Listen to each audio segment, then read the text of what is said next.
ஏசு, நான் தயாராயிட்டு இருக்கேன் அம்மா. நீ என்ன சொன்னாலும் அழகா இருக்கும். நம்ம ஆரம்பிக்கலாமா?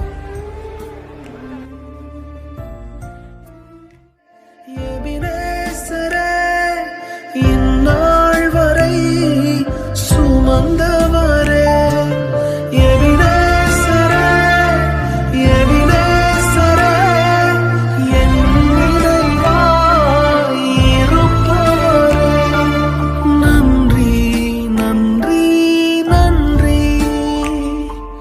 இதயத்தில் சுமந்தீரே